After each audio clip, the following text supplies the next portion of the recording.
Welcome to the Sportstar Conclave Focus Goa edition. Firstly, I would like to wish you all a very happy new year. And as a sports community, there's no better way to ring in 2024 than with a day spent in one of the most renowned sporting hubs of the country with personalities across the spectrum. The Focus Goa Conclave is the first stop for 2024 in a series of conclave Sportstars has held since 2021. These day-long events are an opportunity for athletes, administrators, and other stakeholders to come together under one roof to discuss key issues pertaining to the sports ecosystem in that particular region. The Sportstar Sports Conclave has had fruitful stops at a variety of places, including Chennai, Lucknow, Guwahati, Hyderabad, Ahmedabad, Thiruvananthapuram, and Kolkata. And we are excited to be here in Panjim to dedicate a day to the vibrant sporting culture of Goa. A quick thank you to the sponsors for this Focus Goa Sportstar Sports Conclave: Hero Motocorp, Goa Tourism, Indian Oil Corporation Limited, Khan Study Group, Geno Sports, State Bank of India, Great Sports Tech, Casa Grande, KPMG, and NewsX. And without further ado, I now request Mr. Ayon Sen Gupta, Editor Sports Star, to welcome the gathering and deliver the opening address for this conclave. Can we have a round of applause for the gentleman?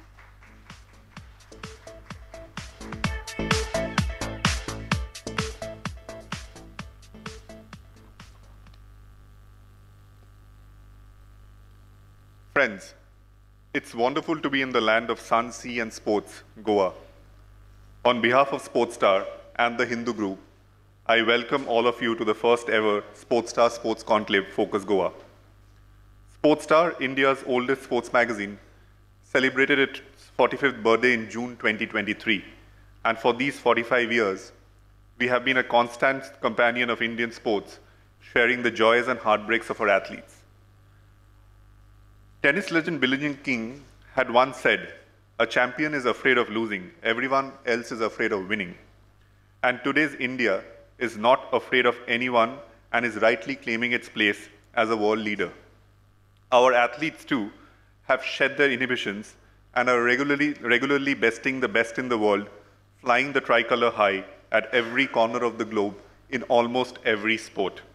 I now request Mr. Shayan Acharya, Senior Assistant Editor, Sportstar, to introduce our guest and get us started. Welcome. And we have a round of applause. One of the pioneers of the women's game in the state. If you look back, how far has the state come from when you started playing to now, and what is the road ahead? Firstly, a very good morning to all the eminent personalities present here. It's a great honor to be sitting alongside such eminent people and be talking about women's cricket in Goa. When I started playing cricket, I was a 19th kid, and I have Swapnil here. I remember bowling to him in the nets when we were being coached by Nitin sir. In Dulair, there were indoor nets that I would go to practice alongside. And when I started playing cricket, cricket was very different. If we had to send a squad of 15, probably we would have 20 girls who would come in. And that was the kind of competition that was. But then I would say the watershed moment was 2017 World Cup. WPL has happened just last year. And then we saw an exponential increase in the number of girls who were 6, 7-year-old who started coming in and wanting to play cricket. I remember I started playing cricket and training to be a cricketer when I was 18. So when I would see these 7-year-old girls, I would say they have like a head start of 11 years. And I was very happy when that started happening. Goa has a very rich legacy of sport, like 44 decades on. The team has been playing Ranji Trophy and all first-class cricket and List A cricket. But somehow, it has had legends like, Namdev Pharte, Nitin Varnekar, so many.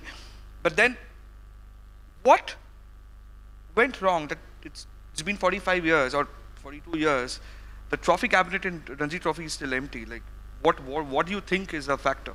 In the Ranji Trophy, I think it's quite unfortunate that we haven't been able to get it to Goa for so many years. You said almost 45 years. I don't want to sound like everyone else, but I think there are many factors in this. I think on some factors, the GCA as an association has its drawbacks, also failed on so many of the points. And also I would say that the players now, I think Swapnil and Shika would also be able to tell you. Now Swapnil will be able to tell you better because he's become a coach now. The right attitude of the players, most of the players, in Goa we say sushegat, which is kind of laid back attitude. I think the hunger there is missing in many of the players now.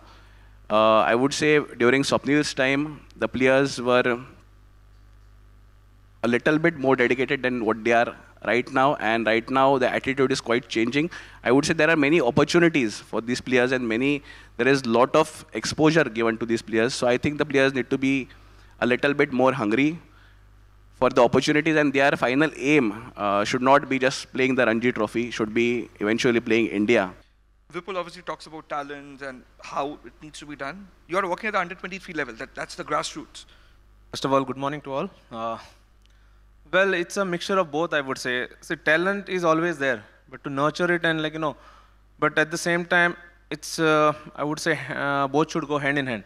Not just the association, but also the players who has to give their whole heart, just not rely on the association to provide the facilities, and then only they'll work on all the aspects. But when we played, as Shika also said, at that time there was not much of exposure. There was not much facilities also. But then there was that hunger. That hunger somewhere I also feel is dying. I don't know the reason behind it. Maybe they are getting everything spoon-fed. That might be one of the reason why that hunger is dying.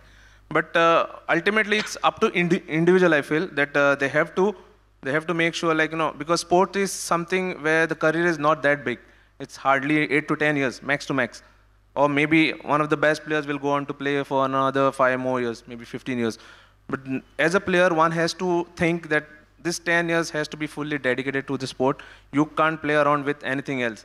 Once you fool around with this game, obviously the game fools around with you. That's the big thing. But with today's exposure at the same time, I guess one of the biggest spoiler of any budding cricketer, I would say, is the mobile. That's one of the biggest thing. I just came to know just recently, just few days back, even when Vidarbha won the Ranji Trophy, I got to know that when Wasim came into the scenario, he was the captain cum coach. He had laid down certain discipline factors, what needs to be done to make sure we go on to win the championship. And one of the aspect was he allowed the first-class players to use mobile for just 1 hour in a day. So how challenging or how difficult was it to get used to the thing and then perform? If you could, and do you think that is the kind of exposure that today's generation is actually lacking so that they can't take it forward? A few things what I observed and learned from these big players was, first and foremost factor was discipline. Discipline. One thing they always said, this game, you love this game, that's why you are here. So just go and express yourself. Whatever best you know, just have to express. Without the fear of getting, fear of failure. So that is another big cause, I feel, in today's generation. Obviously, we all know that the monetary benefits has gone up. And maybe somewhere down the line, players' mind, they're scared to be dropped from the side. And that somewhere holding them behind, and they're not able to give their best. But if you have that fear of failure, you won't be able to give your best. The only way I will feel, when I used to play, touch wood, by God's grace, or I don't know, from maybe my seniors or whatever, I just learned one most important thing when I was a youngster, is if you don't do well, you will be dropped. As simple as that. Nothing worse can happen. So every inning I used to tell my colleagues also, this is my last inning. They were like, why? Why are you saying this? See, if I don't do well, I'll be dropped. It's that simple. So that thing, I tried to remove that fear of failure. What will happen at the most? I'll be dropped. That's it. I'll go back, I'll work hard, I'll come back stronger. So that thing, I think, is the need of the hour in today's world for all the youngsters. If that thing comes into play, then only they'll be able to give their best. Rather than, otherwise it'll be the same story, like, we go, we won't be able to give 100%, and then again we'll come back saying, we should have done this, we should have done that. Want to start by asking you, has the magic been lost in the last 10 years? I would start with you, Pradyuman. I think it's an interesting question. I think definitely if you look at the numbers from a club point of view, obviously the number of clubs playing in the top tier has declined. But if you look at the absolute numbers in terms of players playing at the national team, it's probably around the same in terms of if you look at about a decade, look at it there, the minutes played by players from Goa at the national teams, relatively constant. Just in the last World Cup campaign, you could say it's dropped now. We just one player consistently playing minutes. But I think you've got to scratch deeper and look at it further down the line. When you look into youth football, Goa has very little to no representation at under 23, under 20, under 19, under 17 levels in the national team. And I think that's what would be a big concern, because obviously the knock-on effect of that is 10 years down the line and later down the line. So, we shouldn't be asking the same question 10 years later unless we do something now. The reason why I'm asking is, at least 10 years back in the National League, which was the I-League, we had 4 Goan clubs in the top division. But now we have in the ISL the representation of FC Goa. But there are the Goan clubs which we used to know fondly are currently in the lower division. So, see, in national level, we have presently 3 clubs. Since 2005 till 2015, in India, we was having around 300 players playing for Indian team and I-League. Today we have 3 clubs, and we have around altogether international India team, 20 players are playing. So our focus is, since last 10 years, football was in Goa not that popular because of lack of vision from our leadership. So since we have taken over, we made sure that our grassroots level should be very strong. the state was even declared as a state sport. The football was declared as a state sport in 2012. But do you feel like a lot has not happened in the last decade?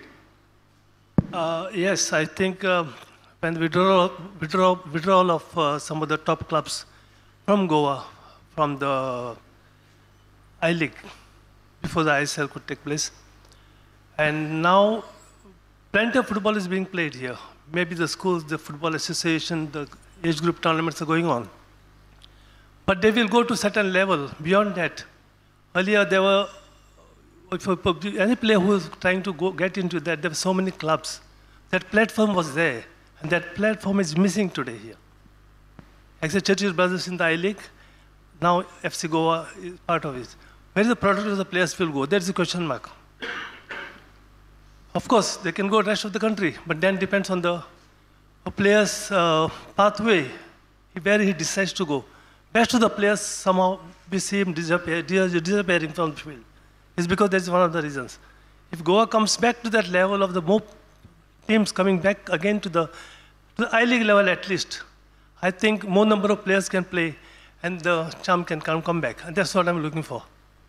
Manolo, Mr. Brahmanan sir was talking about the platform which is lacking, but FC Goa is a club which has traditionally in the last few years been wanting to bring through the local players through the system and into the first team.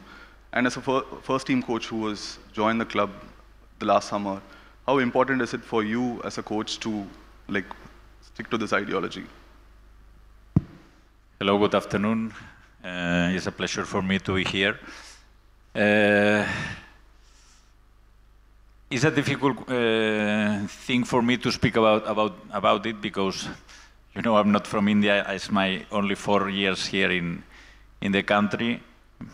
3 seasons where I had a similar problem, but even worse because nobody played football in Hyderabad. And I know that in the 50s or 60s, one team who is Hyderabad Police, they won championships, and they had a lot of players in the national team in that moment. But after 50 years, football practically didn't exist. I think it's not the same in Goa. The structure of at least in FC Goa, is completely different. The structure of the club is good if I compare with my former experience. But I have the feeling, not only in FC Goa, and not only in most parts of India. Our next panel is on sports for community and social development. To moderate this session, I now request Mr. Suresh Balakrishna, Chief Revenue Officer of the Hindu Group, to join us on stage. Can we have a round of applause for the gentleman? And over to you, sir. Probably the two biggest legacy brands of Goa, I'm guessing, sitting on my right and left. So let's begin by asking them about their commitment to sports. My question is, probably among the two biggest legacy brands in Goa, why have you chosen sports as an efficient vehicle to work towards community building? You could have chosen education, you could have chosen health, you could have chosen poverty. Why did you choose sports as a route for community building? Can we start with you, Mr. Dempu? First of all, good afternoon to everyone, and I thank you, Sportstar, for having me here today. It's a real pleasure and privilege to be talking to the August gathering here. Let me start by answering your question. You know, the group has been in CSR since the time it came into existence. CSR has become mandatory probably over the last 5 years. We've been in football before actually I was born. I was born in '69 and our club started in '67. We've been in education again from 1962 onwards, after Goa got its liberation. So sports and education is something that has been passed on from legacy. Now, if I can, I've never asked the forefathers as to why they chose these two, but if I can guess, having known them and having worked with a few of them, I could only say that, you know, sports builds character. And if we were already in education, sports builds discipline, character, you know, you produce good citizens. So I think sports started from that as a passion to give something back to Goa, where Goans have given us so much back. Dr. Sagar Salgaonkar, your take on your group's commitment and passion to sports. Yeah, at the outset, good afternoon to everyone. From Gino, I would like to extend a big thank you for the Hindu Group and the Sportstar for having me as a representative of Gino as a part of the Conclave. Gino Group has been in sports ever since the time of its inception. And the entire credit for that, in fact, goes to my dad, Mr. Dilip Salgaonkar, who is in the audience today. He was himself a very, very avid sports person, engaged in all sporting activities, whether it was hockey, it was football, it was cricket, table tennis, badminton. And I think the love for sports, runs in our family. Coming to why we chose sports, I think we, as in the Gino Group, is always active in other spheres of CSR as well, whether it comes to education, or whether it comes to social causes, whether it is promotion of the girl child, or, you know. But in India, I think nothing binds a population as much as, unites a population as much as sports does. And if you need to, as Mr. Dempo has said, if you need a society to imbibe its values of discipline, of hard work, perseverance, and most importantly, the two virtues which make great sports persons or sports teams. One is the unity in terms of the team, and to accept defeat and as gracefully as you enjoy victory in sports. Because these are two things, I think, which are very important qualities which every person must have. And sports persons know that, they are a good top-level sports person do have those qualities. First award for the day honors an emerging hero from the region for the promises she has shown. I would like you to call upon a budding footballer, Pearl Fernandez, with a huge round of applause. The 17-year-old is a goal-scoring machine in age group football in Goa. She has represented several local legacy clubs and has piled on the goals and even has a number of hat-tricks across tournaments. She has also part of a remarkable 24-0 win for local club Compassion FC, where she has scored 14 goals single-handedly.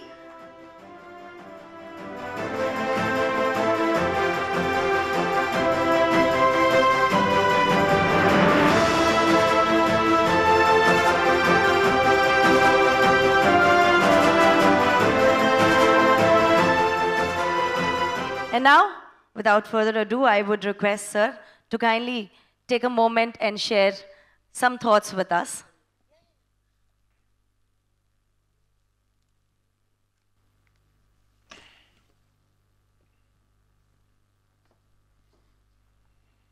A very good afternoon to all of you. The editor of Sportstar, Shri Ayan Sen Gupta ji, the Chief Revenue Officer of the Hindu Group, Shri Suresh Balkrishna ji. There are a lot of people whom I know who have been awardees in their own frames, picking up awards and laurels for Goa. I can see Brahmanand over here, who's an Arjuna awardee and quite a legend as far as football and Goa goes. So Shri Brahmanand Shinkwadkar, all my friends from the different sports associations, members from the sports fraternity, ladies and gentlemen, very happy to be here amongst all of you for this wonderful conclave. When it touches with the word of Sportstar, I think I go back to my old school days. Neville and I have studied together right from first standard. So I was just asking him, isn't this the same Sportstar we used to actually grip on and see? Influence It was a time then I used to be playing cricket and basketball, representing the state. Neville used to play table tennis. He was in the first three in Goa. And we used to find opportunities to see how best we can come onto the press or mediums of press, not knowing those days that someday I would be in politics on this forum and talking in this same language, how it would have been that time. Goa over decades has produced a lot of legends.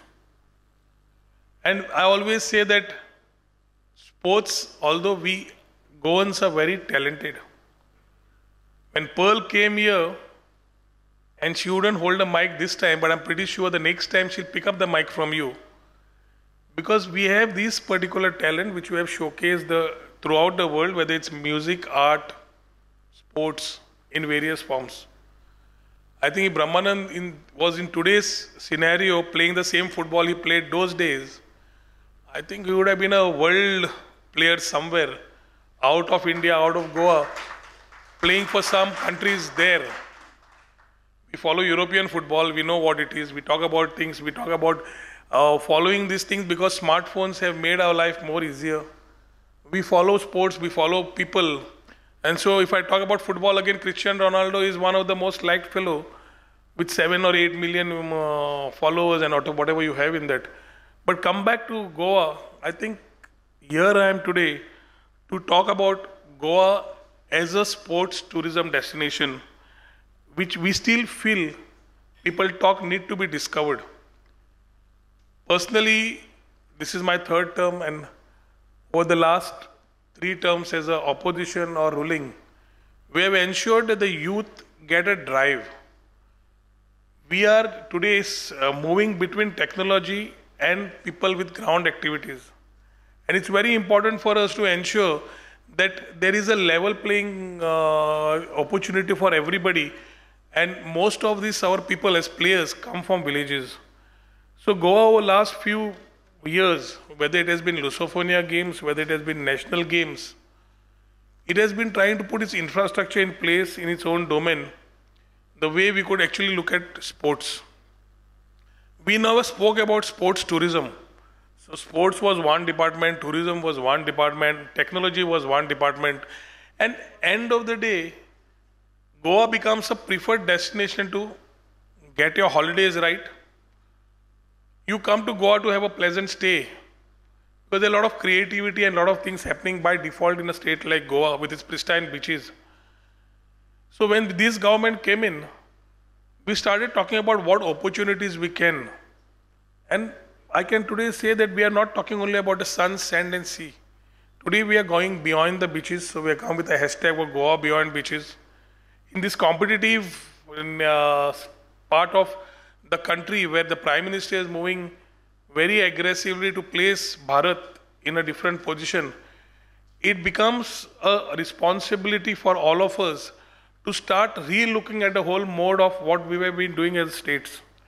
Tourism has been the main economic driver for Goa, contributing to roughly about 16.43% of the GDP and creating roughly about 30-35% of direct and indirect employment. This economic vertical cannot keep being on a monotonous state where we come, talk about beaches, talk about only that part. COVID times made people think differently. We started talking about work from home. So we said, let's use the opportunity, and we said, hashtag vacation Goa. So we said, let the people come to Goa and start working. And from there, the whole part and the story of tech tourism started. Today, digital nomads have found a space in Goa, using their time, their energy, staying away from the companies. One is international companies who incentivize them to come to a location they can choose and work. For by default, they choose Goa. And second is the people who want to work in the creative space. They come to Goa and they have been working here. Without further ado, well, drawing from this conversation, our next panel deals with the building on the legacy of the National Games and the National Para Games and the road to fostering a multi-sport culture in the state. To lead this panel, may I now request Mr. K.C. Vijaya Kumar, sports editor, The Hindu, to please join us on dais. Can we please have a round of applause? The myth about Goa, and it's also historically right, is that it's a football-crazy state and football rules. And of course, we had a panel discussion earlier whether the magic of football has waned in Goa of the last decade. Mr. Fernandez, your thoughts? I mean, Goa vis-a-vis hockey, and how was it in your early days? As you rightly said, Vijay, football has always taken center stage here in Goa, and hockey was less spoken about, but we had past Olympians from here. Mary D'Souza, which I remember when we talk about history, she's one of the icons of hockey for Goa. I remember her. There's Eustace D'Souza and so many others who are from Goa. But as you feel that football is the place, football is the game that is, most popular here. And I remember Joachim and myself, we did come to Goa a few years ago and said that we would try and popularize the game. In fact, we had a few exhibition matches here. So that's the way we remember Goa, that hockey is not played as much here, but football, it's the craze over here and we can't do much about it. I mean, does the monsoons play spoil sport? 4 months of rain, does it affect outdoor sport? I mean, football you can play in the rain, but... Yeah, it does. But now we have the AstroTurf, and I understand that Goa's got the AstroTurf recently, and they had the sub-juniors and junior nationals over there. We saw the youngsters, and we were really happy about it that hockey was catching up, and it's sort of getting popular over here. After that, I don't know what the follow-up is, because we are in Bombay. We did offer that in case there is any help required, we would be here to assist the Hockey Federation with every possible way that we need in the state. Anura, you have bucked the trend, picking up badminton in Goa.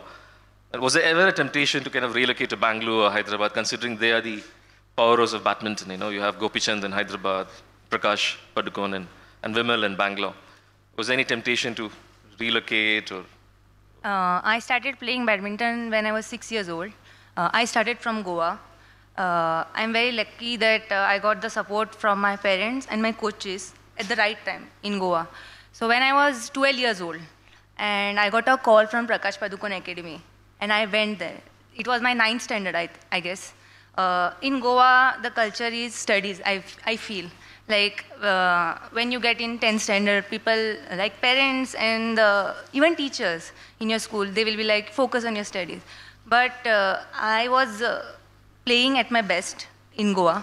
So at that time, in India ranking also, I started like, from early age only, I was like in top 10 in India. And getting a call from Prakash Padukone Academy, it was a big thing for me. So I decided to go into the academy. And I feel when you say Goa is known for football,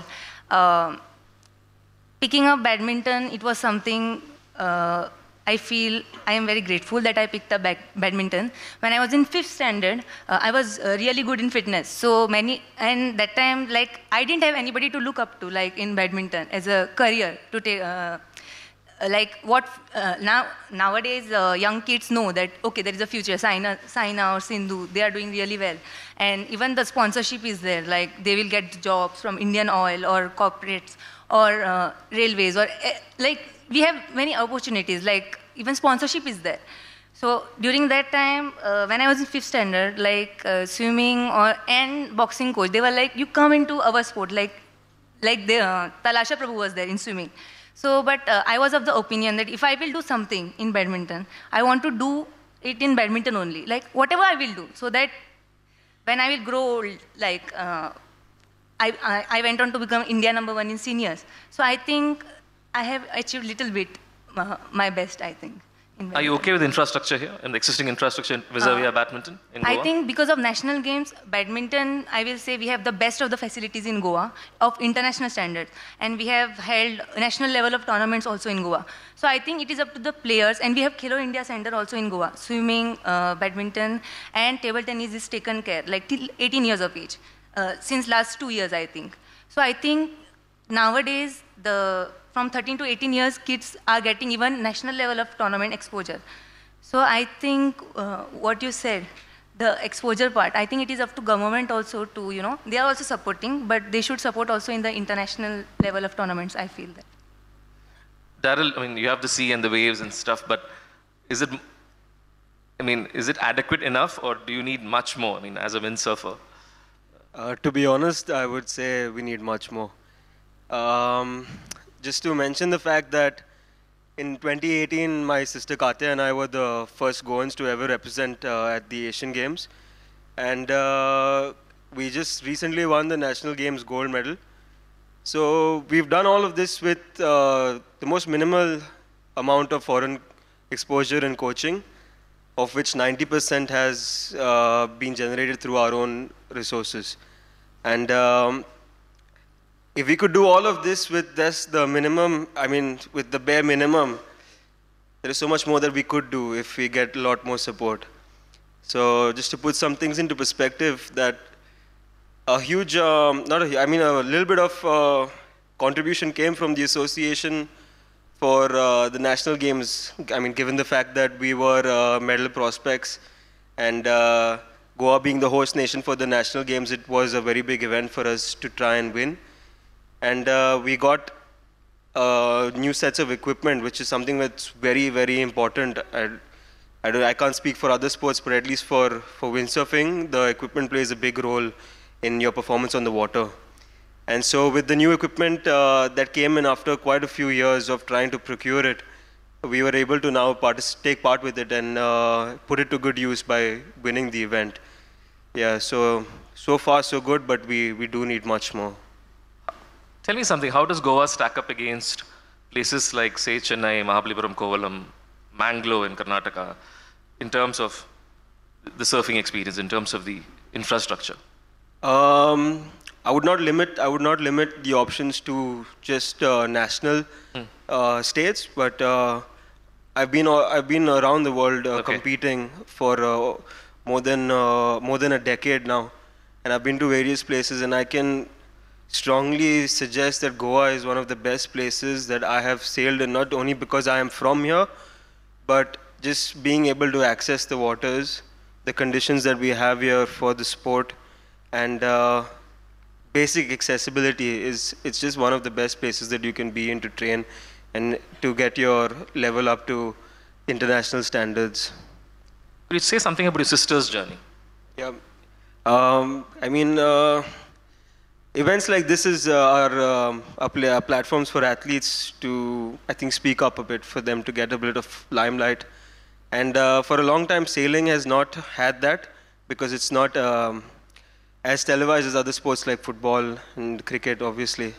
But I think Katya over the years has managed to create a social media presence for herself that has brought a few more eyes to the sport. And not only in the discipline of windsurfing, but all other Olympic disciplines as well would benefit from the attention that sailing is getting now.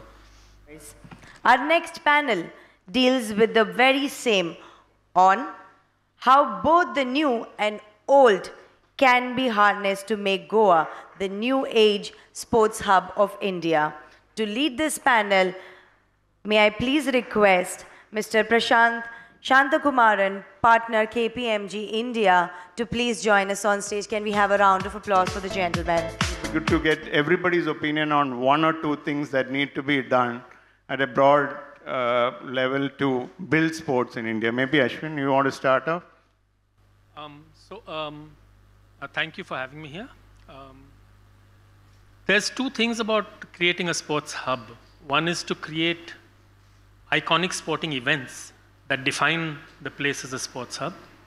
And one is to create really good sportsmen. As far as the hub thing is concerned, as far as the events are concerned, we have one event now which is international, which is an event which attracts people from a lot of countries and which has great promise for the future, and that's the Ironman 70.3. It's a very prestigious international event. It's very expensive to join, so it attracts basically well-heeled people to participate and not just ordinary sportsmen. And it's got a promise of sort of linking Goa to sports in a way that the Mumbai Marathon, for example, has linked Mumbai to sports. People who participate here and win get to take part in the World Championship, World Triathlon, World Ironman Championship, and so on. From your side on building sports, you participated in sports, and you say you have been very active in sports. So maybe a couple of things. And also in the force, in the policing side, do you inculcate sports across? In fact, I feel there is a culture of sports in Goa. Everybody has got an attitude towards sport. Most of the people participate in some or other form of the sports. In almost all we had 43 events in national games, activities in the national games. So everywhere Goa there was a participation. And in Goa is one place where we have almost all the national events, international events keep happening, just badminton or any of the sports. And one of the interesting things which I noticed was pickleball. Pickleball is like a new sport in the country, I would say, as far as I was concerned. That also there were participants for that. So it's not the point is like there is no dearth of sports in activities in Goa or the facilities in Goa or the events in Goa. Like international events are there, just like what he said, Ironman is there, a lot of participants come. We are able to give the facilities, the government has been able to support it. Everything we have been able to provide, even the national games which happens in big states like Gujarat and all, in a small state like Goa, we have been able to do a very marvelous show. So as far as your question is concerned, why the number of medals in Goa from Goa is less. I am not a Goan to make a comment, but as an objective person, as a person from the outside, as a layman looking at the Goa, I have seen Goa for last 3 years. I would say the population of Goa is very less and the competition is very low. That might be one of the reasons, because if you go and compare with the bigger states like Maharashtra or to some extent even Kerala, the population is 3 crore people. And in Goa, the population is in lakhs only. So you are competing with how many people?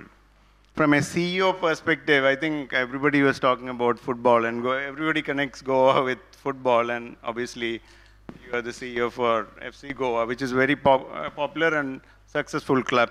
So just give a perspective from your side in terms of football in general, what can be done, but also at a wider level sports from a Goa perspective. Sure. So, I mean, I'll make a best attempt to sort of, put together the thoughts that Mr. Nidhin and Mr. Ashwin put together and try and put the football angle in perspective as well. First thing that Sir mentioned was that, you need 2 things to happen for sporting, for states to become sporting hubs, right? One is international level events, right? So I'll speak on that from a footballing perspective. So I don't know how many people are aware, but actually ISL conducted 2 of its editions. We're talking about 8-month-long tournaments entirely in Goa in raging pandemics, right? It created an opportunity for tourism at that point in time, which nobody else could have even thought of, right? So you're talking about close to 150,000 room nights, right? That's huge investment. When these teams came, they came with a lot of requirements. They needed pitches, they needed, all the other supporting facilities that go with it. They need people to sort of help them with their laundry. They need all sorts of support, including basic stuff like ice makers and all that. We're all employed, right? So they've done that. So Goa has shown that it's capable of handling this. This is in the middle of the pandemic, right? Raging pandemic where no other state could put their hand up. So which means it alludes to sort of, the first introduction when you made that Goa does have the infrastructure, right? That's one. Second one, Goa hosted an international level tournament, which was the AFC Champions League. The participating clubs were us, a team from Qatar, a team from UAE, and a team from Iran. I'm talking about Qatar and UAE as being possible hosts as well, but they chose Goa as the destination because they felt like we had the infrastructural capabilities, right? So clearly there is demonstrable output there that shows that Goa is capable of hosting international level events. The problem is, at least in my perspective, both of those events came or were hosted in Goa as a consequence of something else happening. So the pandemic was a challenge, and not being able to travel to another country was a challenge, and therefore Goa took it up. It was an afterthought that was the reason why Goa was chosen as this thing. It's never been a proactive approach that, okay, let's try and see whether we can make Goa sporting hub. So there's far and few events that happen in Goa which do not have correlation one between the other, right? So the Ironman happens, great, we've got it kicked off. Will the next one happen here for sure in the next couple of years? So that is what we need to be thinking about. If you want to make it an international sporting hub, you need to be known as a state that can consistently hold events time and again, right? When I come to Goa, can I play football here? So it's a thought that was running in my mind because I play football regularly, and I wanted to make sure that do you have an option for all the tourists coming to play the sports that they enjoy? Sunil, just can you give your perspective on what is being done and what can be done as well? So, good evening, all of you. One of my panelists mentioned about, for encourage any sports, mentioned about infrastructure. Second thing is what is the government role? So, precisely, and hosting of events consistent manner. These 3 are, very important and valid points. Let me pick up thread from there. To begin with, in terms of infrastructure, as FC CEO also mentioned, over a period of time, government has been investing a lot on infrastructure development, and at the same time, as you rightly mentioned about, maintenance. Maintenance has been a challenge, and precisely government has been working on that particular aspect, not only building the assets, but also how to maintain in a sustainable manner. So that's thought has been given precisely, and we have been working on that particular aspect. Second thing is hosting of events. To begin with, as my tourism minister has been precisely mentioned about how governance has been working in a convergence model. For example, Goa is meant for tourism. Now precisely Goan Tourism Department focusing on Goa Beyond Beaches. Under the umbrella of Goa Beyond Beaches, now we are preferring quality over quantity. In this theme, under the framework of Goa Beyond Beaches, now we have been focusing on how to attract high-end tourists, so that average length of stay, their spending capability, and we are focusing on connectivity, in terms of domestic Tier 2, Tier 3 cities and international destinations. Then only we'd be able to attract and high-end tourists, and that would boost local economy. So precisely on this, in these aspects, and whatever we are doing, at the end of the day, it should benefit the local communities. That's the end result. So we have been focusing on that. Crucial arm of sports function for state is policy. The government is one of the most important stakeholders in ensuring the health of the sports ecosystem. It is my honor and privilege to invite the Honorable Sports Minister of Goa, Shri Govind Gowde, to deliver the keynote address for this event. But just to introduce the gentleman, Shri Govind Gowde is the member of the Goa Legislative Assembly from the Priol constituency in North Goa district. He is currently serving the Minister of Sports, Art and Culture. He oversaw the successful hosting of the 37th National Games by the state and has been championing the push for better infrastructure and support to the athletes in the state. With a huge round of applause, can we please welcome the gentleman on the dais.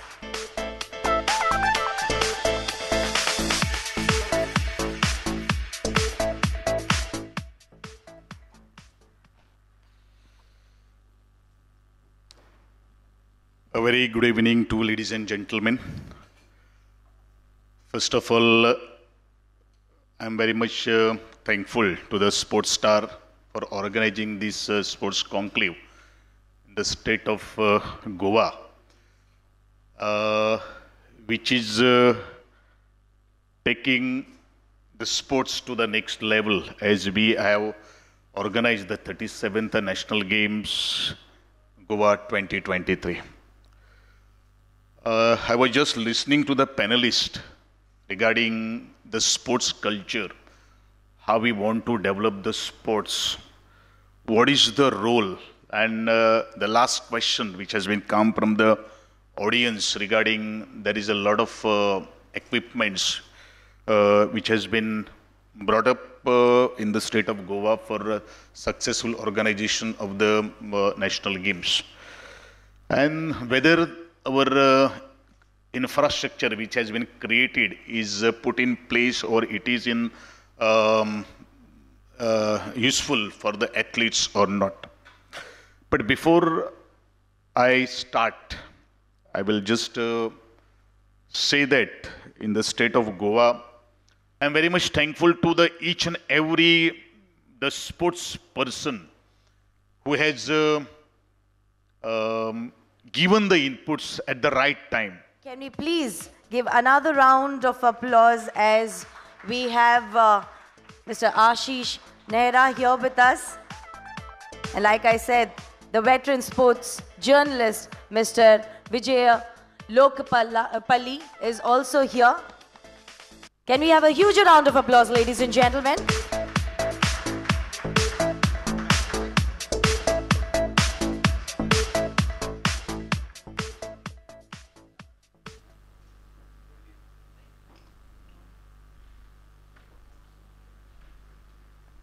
Hello.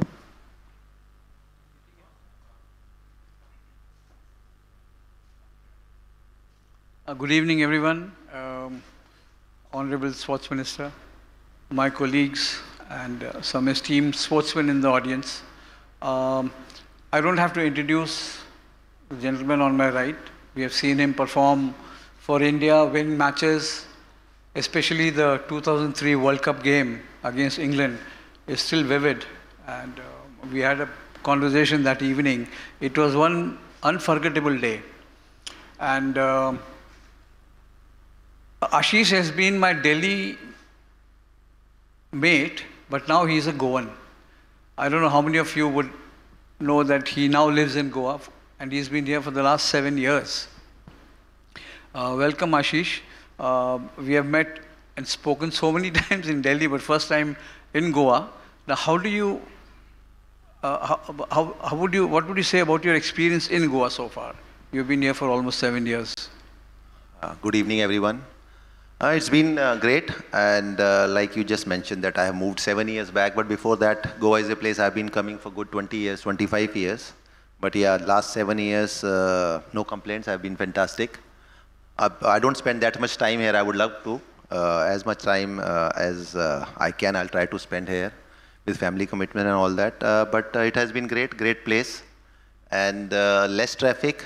I mean, I can't see that in last 4 or 5 years, especially North Goa, it's been more and more crazier. So, but that's India or that's world everywhere. But so far it has been great. Kids love it. I love it. Like I just said, whenever I can, I just run back home. I mean, anybody would love to run back home, but I just try even more or make it extra effort even for a day because it's Goa. Yeah, but what brought you to Goa? Delhi is such a nice place. Simple answer, my wife. See, like I just said, I always like Goa, and in Delhi, I'm not that sort of a person, and wife is also, she grew up outside India. So after kids, we wanted a little quieter place and less traffic, and come from Delhi now, or not Delhi, around Delhi or even Bombay, big cities, when you talk about so much pollution. So she was very keen to stay in a place where there's less hectic and less polluted, and it really worked for us. Do you have any cricketing memories from Goa? Yeah, I mean, it sounds funny. I'm someone who didn't play too much under 16, under 19, and that much junior cricket, started playing very late. But I came to Goa first time 1994 to play one under 16 game at Panjim Gymkhana. So that was the first trip, and after that for good 8-10 years I didn't come, but then again it started. So that was my first memory, and Goa has, or like any other state or any other city, has changed a lot since then, but it's very fresh in my mind, you know, although it was long time back. Yeah, and how much are you aware of the cricket in Goa? I mean, I just saw somebody coming and talking to you about the local cricket.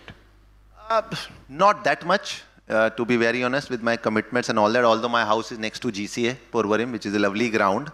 But now, yeah, see, Goa, we have seen players earlier also played IPL, and Goa has been doing better and better when you talk about things like Ranji Trophy, which is a great site. And going forward, you can only hope that there'll be more grounds, more facilities. And see, here we are discussing a sport like cricket, which whenever you talk, and especially with someone, the people, they play other sport, majority of them, and I can understand that why they might envy or, you know, they don't like cricket that much, because they also feel that they are working so hard, but they don't get that much recognition, and, you know, platform is not there. And here I'm talking about cricket, and still I'm saying, because you are talking about Goa.